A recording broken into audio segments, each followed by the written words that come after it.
नामे में से मुकाशफा की किताब जी, उसका 22 बाब 3 से 5वीं आयत तक जी, बस 22 बाब 21 बाब सॉरी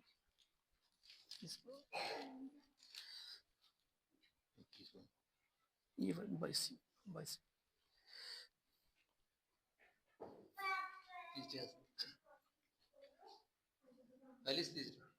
3 से 5 हम कुरान मुकद्दस पाक कलाम से पढ़ेंगे मुकाशफा किताब उसका 22 बाब 3 से 5वीं आयत तक।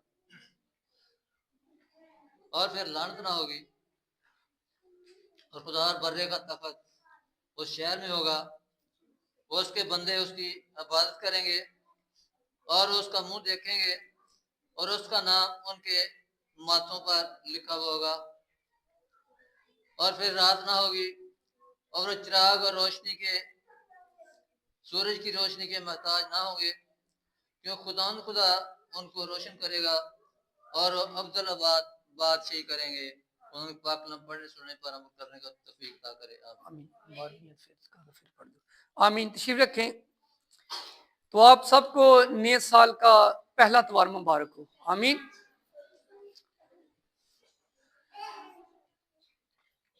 तो भी जो इस्तिस्ना की किताब शरीयत की ये 5वीं किताब है, 11वें बाब की 12वीं आयत पड़ेगी। इस मुल्क में पर खुदावन तेरे खुदा की तवज्जो रहती है और साल के शुरू से साल के आखिर तक खुदावन तेरे खुदा की आंखें उस पर लगी रहती हैं। आमीन। तो ये बात जो है खुदा बनी इसराइल कौम से कह रहा है, किससे कह रहा है? तो खुदा जो वो बनी इसराइल से प्यार करता है, खुदा बनी इसराइल कौम से, और बनी इसराइल कौम को खुदा ने अपना पलोटा बेटा भी कहा है। और खुदा जो है वो आपसे भी प्यार करता है। आमीन। खुदा मुझसे भी प्यार करता है। ये खुदा जो है वो पूरी दुनिया से प्यार करता है। जोन चैप्टर 3 और वर्स 16 में हम देखते हैं, यूहन्ना की इंजील 3 बाब 16 में खुदा पूरी दुनिया से प्यार करता है। आमीन। अगर इसकी 8वीं आयत में देखें तो खुदा कहता है, इसलिए इन सब हुक्मों को जो आज मैं तुझको देता हूं तुम मानना, ताकि तुम मजबूत होकर उस मुल्क पर कब्जा करने के लिए तुम पार जा रहे हो पहुंच जाओ, उस पर कब्जा कर लो। आमीन। और उस मुल्क में खुदा कहता है मैं तेरी उम्र दराज करूंगा। तेरी उम्र क्या करूंगा? और जहां पर दूध और शहद बहता है। और खुदा कहता है कि ये कसम मैंने तेरे बाप दादा से खाई है। आमीन। तो खुदा जो है वो वादों का सच्चा खुदा, कुल सादुक खुदा है। खुदा जो वादा करता है उसको वो क्या करता है? पूरा करता है। और हम देखते हैं कि वहां पर लिखा है कि खूबसूरत मुल्क है, दूध और शहद है, मुल्क को साफ किया जा रहा है। तो लिखे इस मुल्क में जहां तेरे खुदा की तवज्जो रहती है और साल के शुरू से साल के आखिर तक खुदा तेरे खुदा की आंखें तुझ पर लगी रहती हैं। आमीन। तो खुदा जो वो तवज्जो करता, अपने लोगों पर निगाह करता। आमीन। खुदा अपने लोगों को तनहा नहीं छोड़ता। खुदा बाप हमारा, जिस तरह माँ बाप बच्चों की बड़ी केयर करते हैं, वो बच्चों पर निगाह रखते कि बच्चे का उठना बैठना बाहर जाना अंदर आना, तो ये अच्छी बात है। हमें ख्याल रखना होना चाहिए कि हमारे बच्चे क्या कर रहे हैं। तो खुदा जो है वो भी अपने बच्चों का ख्याल रखता है। आमीन। तो फिर 13वीं आयत में खुदा क्या कहता है? बुलंद आवाज के साथ भी पढ़े इसकी 13वीं आयत ऊंची आवाज में।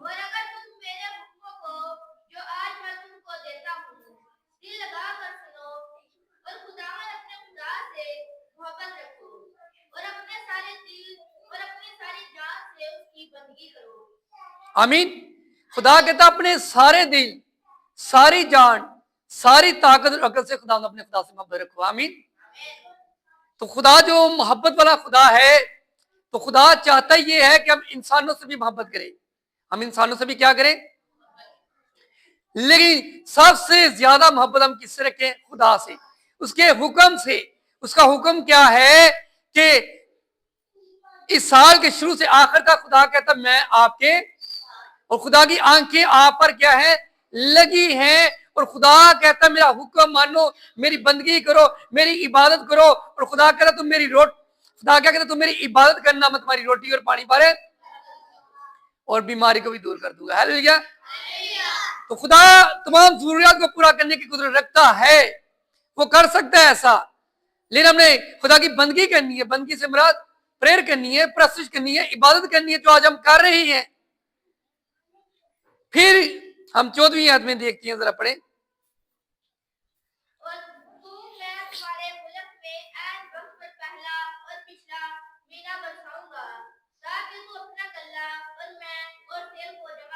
आमीन। तो जो बनी इसराइल कौम का कारोबार था, जो वसाइल थे, वो क्या थे? गल्ला, मैं और तेल वो जमा करते, बेचते, और इससे वो अपने घर की जरूरतों को पूरा करते। आमीन। तो खुदा कहता है कि मैं मी भी बरसाऊंगा और आपकी जरूरियात भी पूरी करूंगा, और आप अपना गल्ला, मैं और तेल जमा कर सके। आमीन। फिर 15वीं आयत में खुदा कहता है कि मैं तेरे सिपाहियों के लिए मैदान में घास पैदा करूंगा और तू खाएगा और शेर होगा। हालेलुया। तो नए साल के पहले इतवार के पहले पैगाम में आई खुदा और मुझसे ये वादा कर रहा है। आमीन। मुझसे ये वादा कर रहा है, आप सबसे, पूरी कलीसिया से खुदा का ये वादा है कि अगर तुम मेरी बंदगी करो, मेरी इबादत करो, मेरे हुक्मों पर अमल करो, तो मैं क्या करूंगा? आपकी रोटी पानी पर बरकत दूंगा, जरूरियात को पूरा करूंगा, और आप शेर होकर खाएंगे। शेर कहते पेट भर कर खाना, पेट, और तमाम जरूरतों को क्या करूंगा? पूरा करूंगा। जिसकी जरा अगली आयत पढ़े, 16वीं।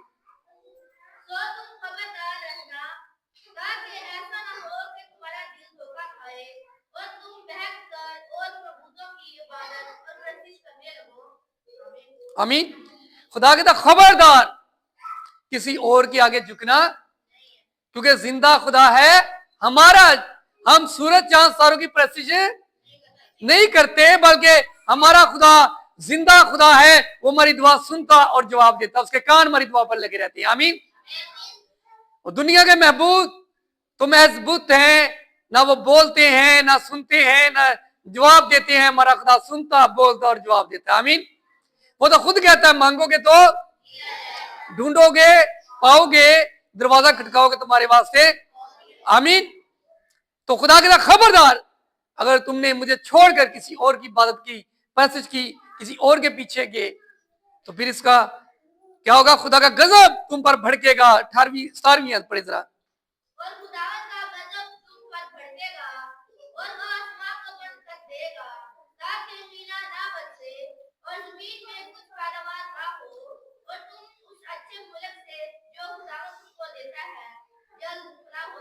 आमीन।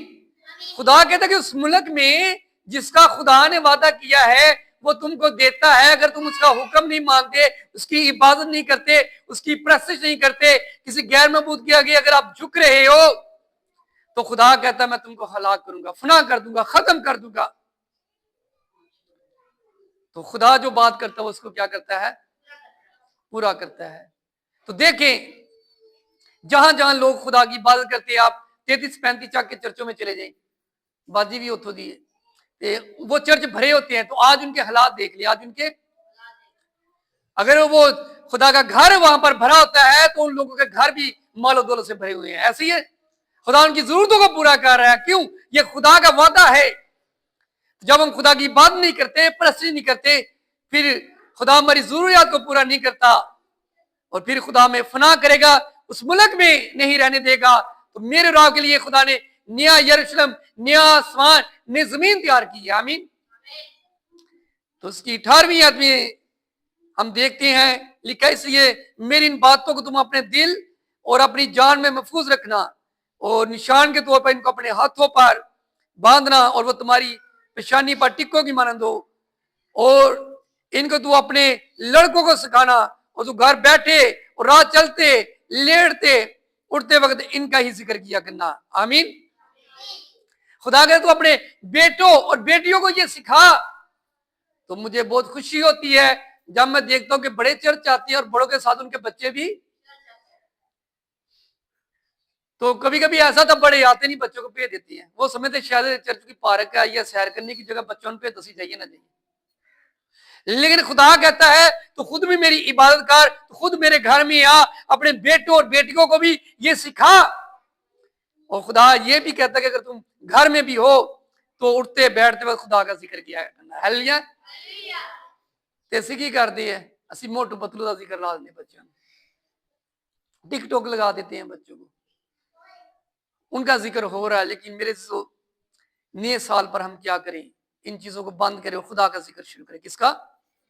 और 20 आयत में लिखा है, और तू इनको घर की चौखटों पर और अपने फाटकों पर लिख, फाटकों पर लिख करना, यानी कि लिखना क्या करना, ताकि जब जमीन पर आसमान का साया तुम्हारी और तुम्हारी औलाद की उम्र उस मुल्क में दराज हो जिसको खुदा तेरे बाप दाऊद को देने की कसम उनसे कही थी। आमीन। खुदा कहता है फिर क्या होगा कि तुम्हारी औलाद की उम्र क्या होगी, दराज होगी, और खुदा ने जिसका वादा किया है, कसम खाई है, खुदा उसको पूरा करेगा। आमीन। क्योंकि तुम उन सब हुक्मों को जो मैं तुमको देता हूं जान फशानी से मानो और इन पर अमल करो, और खुदा अपने खुदा से मोहब्बत रखो और उसकी सब राहों पर चलो और उससे लिपटे रहो। आमीन। उससे क्या करो, लिपटे रहो, खुदा के साथ जुड़े रहें, लिपटे रहें, खुदा को ना छोड़े। सर्दी है या गर्मी है, हम एक सबक पढ़ते थे जब छोटी क्लास में थे, तो सर्दी हो या गर्मी हो, डाकिया की एक ही वर्दी हो, डाकिया की ड्यूटी थी। सर्दी है, गर्मी है, बारिश आ रही है, वो लोगों के पैगाम पहुंचा रहा है। आमीन। वो ड्यूटी दे रहा अपनी। तो मेरे से तो हम भी ऐसा करें, सर्दी हो गर्मी हो बारिश, हम खुदा से लिपटे रहे। आमीन। खुदा की आवाज को सुने, तो फिर इससे क्या होगा, जरा आगे पढ़े इसकी 23वीं आयत बुलंद आवाज के साथ।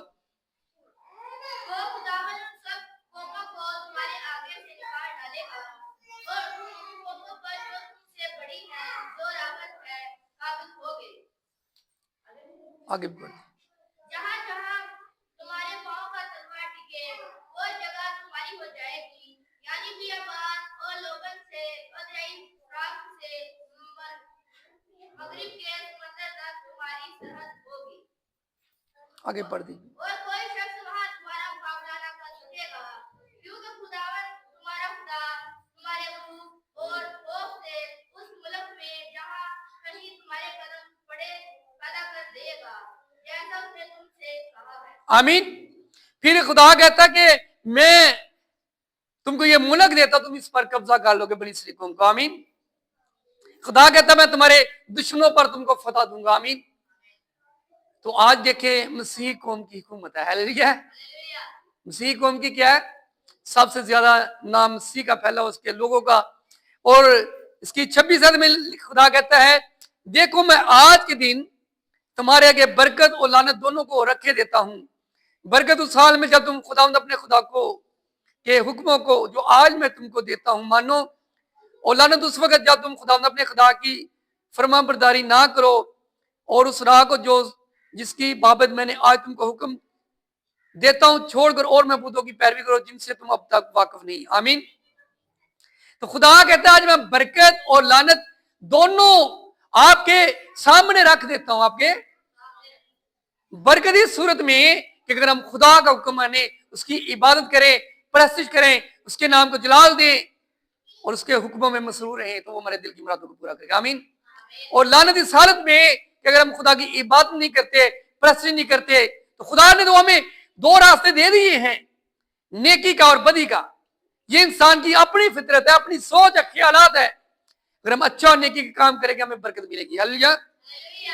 अगर हम बुरे काम करेंगे तो हमें सजा मिलेगी। क्या मिलेगी? तो यही बात हम मुकाशफे की किताब उसके 22वें बाब 3री आयत पासा बुलंद आवाज के साथ जरा पढ़ेंगे, ऊंची आवाज में पासा 3री आयत उसकी।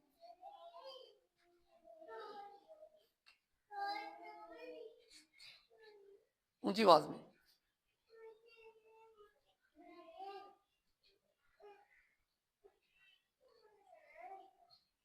और फिर लानत ना होगी और खुदा और बर्रे का तकवा उस शहर में होगा और उसके बंदे उसकी इबादत करेंगे और वो उसका मुंह देखेंगे और उसका नाम उनके माथों पर लिखा हुआ होगा और फिर रात ना होगी और वो चिराग और सूरज की रोशनी के मोहताज ना होंगे क्योंकि खुदा उनको रोशन करेगा और अब्दुल बात सही करेंगे। पाक कलाम को पढ़ने सुनने पर अमल करने की तरीके की कतार है। आमीन। फिर अभी पढ़ा गया मुकाशवा 22 से 5वीं आयत में कि खुदा के लोग उसकी क्या करेंगे, इबादत करेंगे, उसकी परस्तिश करेंगे और उन पर लानत नहीं होगी। हालेलुया। वो खुदा के साथ रहेंगे और कौन रहेंगे? जो खुदा की इबादत परस्तिश करते हैं। आमीन। तो वहां पर सूरज चांद रोशनी की मोहताज ना होंगे हम, बल्कि खुदा का जलाल, उसकी रोशनी में हम रहेंगे और खुदा के नाम को जलाल देंगे।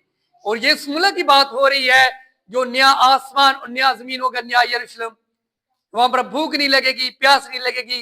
वहां पर खुदावंद यीशु मसीह, खुदा बाप और उसके ईमानदार बंदे होंगे जो जमीन पर यहां पर भी उसकी बात कर रहे हैं, वो आसमान पर भी उसकी इबादत, उसकी परस्तिश करेंगे। हालेलुया। तो कौन कौन उस मुल्क में जाना चाहता है? लेकिन आज सीखा हमने क्या है कि हम खुदा की इबादत करें, परस्तिश करें। खुदा के घर में भी, अपने घर में भी अगर हम यहां पर इबादत परस्तिश करते हैं तो आसमान पर भी हम खुदा की इबादत परस्तिश करेंगे, उसके नाम को जलाल देंगे। तो खुदा मुझे और आपको इस पाक से बरकत बख्शे। आमीन।